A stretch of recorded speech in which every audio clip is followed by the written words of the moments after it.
Hi everybody, welcome to Dandelion Cottage and Watercolor Wednesday. I'm Leslie Watkins.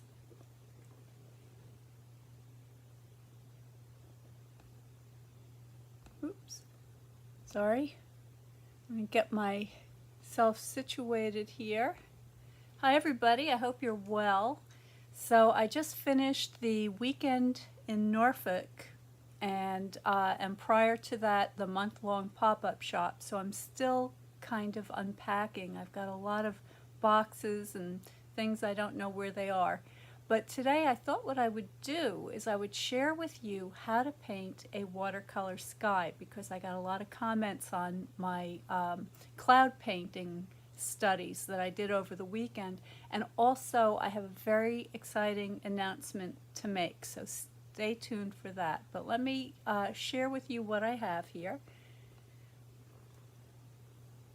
So while I was at the weekend in Norfolk location, I had a spectacular view of Haystack Mountain, and it was kind of a gray, stormy day, the last day, which was perfect for creating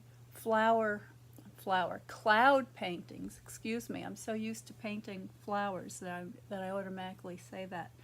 But I did these very quickly, so these little studies I didn't spend any longer than 10 or 15 minutes on, and you really can't spend much longer than that, because in this particular case the wind was blowing the clouds, so they were constantly moving and changing and creating all sorts of wonderful light effects.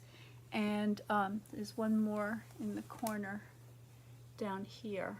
Okay, so I thought what I would share with you today would be how you could section off some little pieces of paper, as I did here, or just use your sketchbook and do some cloud studies, because they're a lot of fun to do.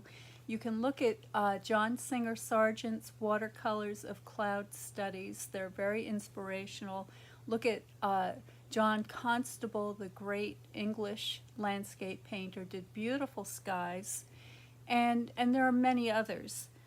Those are just a couple of the people that spring to mind. But you don't need a lot to do this. So before we get started here, I'm going to show you my kit that I used during the Win Weekend. Win Weekend, by the way, stands for Weekend in Norfolk, and it's held twice a year here in Norfolk, Connecticut, where I live. And it's usually on the first weekend in August, and then there's another one in the winter, because we also have a lot of winter activities that go on here. So if you're somebody who likes to ice skate or are interested in curling, we have a curling club. And there are wonderful trails here for cross-country skiing, for snowshoeing, anything you like that during the winter. And then of course during the summer there's music and activities and all sorts of things. So it was a very fun weekend and I really enjoyed myself. Alright, so I'm going to just move this aside for a minute, and I'm just going to share with you what my very basic kit looks like. And there's not much to it, but I love it. And the reason I love it is because it's so handy to bring with me. So I've got my watercolor tin that looks like this. This is just a folding palette. Okay, it's got two areas for mixing, and that's the reason why I particularly like this one, is because it has that extra mixing area. And then inside I have full pans of 8 different colors. Now when you tune in to see me do my watercolor videos, I'm usually just using the 3 primaries, okay, the yellow, red, and blue. But in my kit, I also have some additional colors, and these are mostly earth colors. And this kit is based on the British School of Watercolor Painting. And you can Google British watercolor masters, and you will see some spectacular paintings. And you'll also learn that those painters didn't use many more colors besides this, and some of them used less colors than this. So, so this is my very basic kit. I also have a nice brush in here. So this is a travel brush, meaning that it has the handle that acts as a case and also extends the handle. This one is a number 8, a Skoda brush, which I really like. And what you're looking for is a good sized brush. I wouldn't want to go any smaller than an 8. A 10 would be fine. And you're looking for a brush that has a nice sharp point. So I think you can see that that forms a very nice point. And if you have a brush that forms a nice point, as this one does, then you have a lot of versatility with it. You can get a broad stroke as well as a very fine stroke.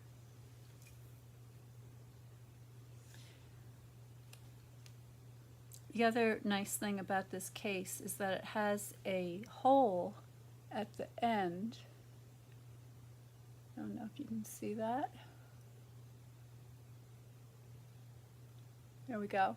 So that is going to allow your brush to dry while it's inside the case here. All right, now I'm just checking my settings. I want to make sure that I'm on. And that looks good. Okay. So, other things that you may want to have to hand are a spritzer. I like to use my spritzer, especially if I'm painting out of doors and it's a sunny, dry day. You might want to moisten your paper so you have the opportunity to blend colors better. And then I have a container of water off to the side. I also have a sponge, and I just use this to remove excess water from the brush. And I've got a paper towel. And in my kit, I have a cotton bar mop.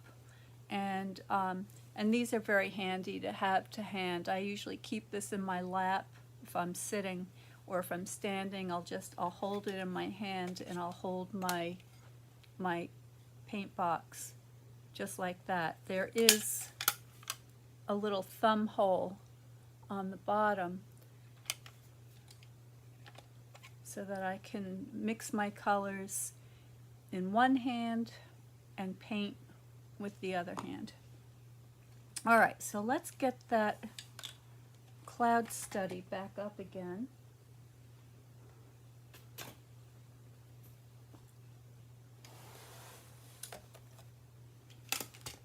I'm going to start with a quick spritz. Just get a little moisture on there. And I'm using a slightly large, well, this is an interesting thing. So this is a number 7 brush. The travel brush I just showed you is called a number 8. But you will find that there is a difference of size depending on the maker.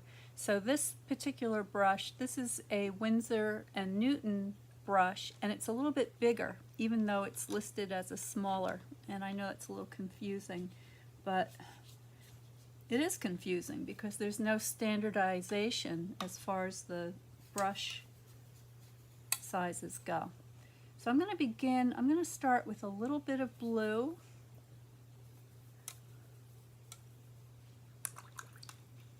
And this is raw sienna. And I'm just going to tone that blue down a little bit, warm it up a little bit. And I'm mixing a very light mixture, and I'm just going to drag that across the page, across the top. And when I had my board, this plexiglass, on the easel, I had it slanted. So I'm going to go ahead and I'm going to put something under here so that I have a little bit of a slant, and that's going to help to direct the movement of the paint. And the other thing that I have in mind is that the light, or the sun, is coming from this direction. In this case it was west, and is illuminating the left hand or west side of the sky, and then as you go towards the other side of the sky, it's going to get a little bit darker as it goes away from the light. And I'm going to make a slightly darker mixture and just get that in there while the paper is still damp. Alright, so there is a very wet sky. I can control the amount of chroma in that blue by adding more of this red color to get a beautiful gray, and that's wonderful for the bottoms of the clouds that I'm depicting here. So I can just put a little shadow area underneath those clouds like so, and maybe we have some clouds going off into the distance, and because they're further away they're going to look a little bit cooler, so a little more blue in those clouds. And then finally I have my mountain, and so for my mountain color, I'm just sort of cleaning up my palette as I go. I'm going to take a little bit of yellow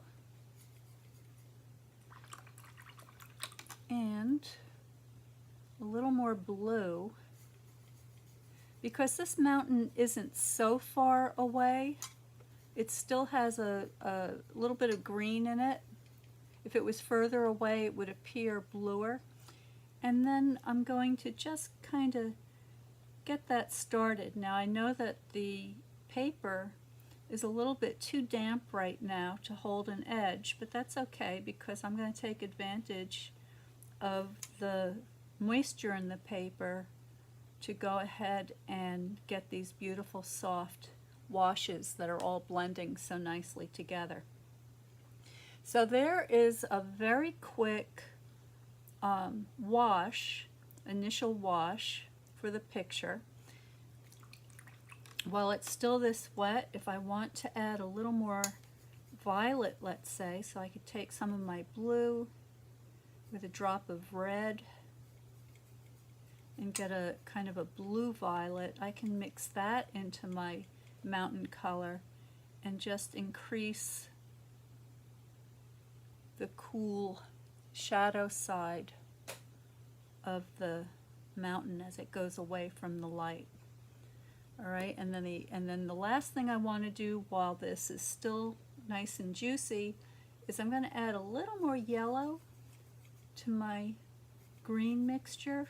I don't want it to be too green. I still want it to be very much on the blue side because I want to stay back in the picture plane, but I want to begin to bring the side of this mountain forward to me. And I can do that by using what we call temperature. And I talk much, much more about all of these different things in the Watercolor Card Club. And I'm going to be mentioning something in just a minute, so stay tuned for that. So I'm happy with the way this looks so far. I'm going to leave it alone. I'm going to let this dry. Maybe put one more stroke in my sky here because the paint will dry a little bit lighter than how it appears. So if I just add a little more of these stormy shadows on the bottom of this cloud overhead, I can get a little more drama in my sky. Okay, so that looks pretty good. All right, I'm going to put my brush down. I'm going to leave this for the minute. And I'm going to put this aside. And tell you that there will be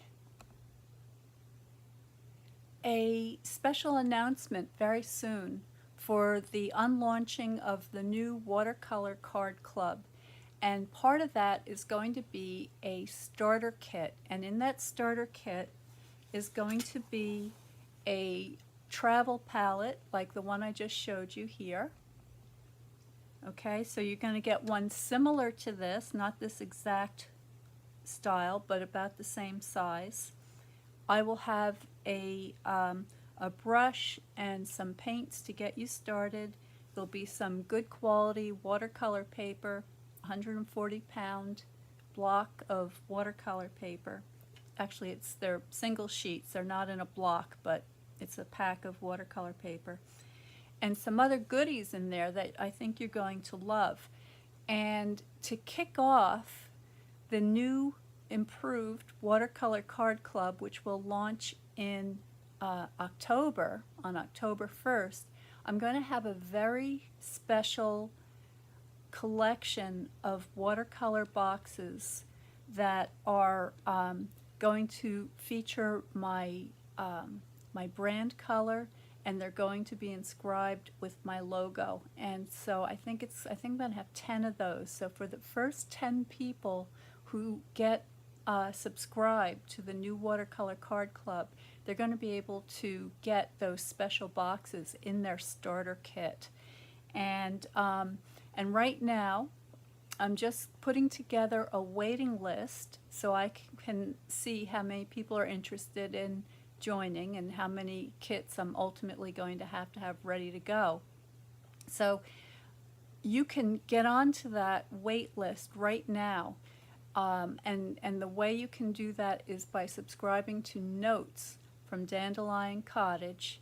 That's my newsletter, and in the next edition I'm going to be having all of the information about the unboxing, what's going to be in the subscription box, what the year's going to look like, because I have a year's worth of lessons that I'm going to be sharing with you, and what some of those surprises are and how you can get in early for the very special. We have to come up, I don't even have a name for all these things yet, but I will come up with a name for the special Dandelion Cottage Design watercolor kit. So please make sure that you subscribe. If you're watching on YouTube, make sure that you subscribe to the channel. And if you're on Facebook, like what you see and follow so that you won't miss any of the upcoming announcements. And check in the description under the YouTube video for the link for how you can get on the wait list and subscribe to Notes from Dandelion Cottage. And then on Facebook, you'll be able to find the sign up button above in the banner. So that's what I wanted to share with you today. I hope you get outside and start painting and do some cloud studies. This is a great time of year, and I know there's a lot of storms going on around the country, so you're going to see some dramatic skies. So this is your chance to get out there and start practicing some of those clouds that you see. Thank you so much for joining me today. I hope to see you soon, and make sure you subscribe soon, because that announcement's going to be going out in the next couple of days.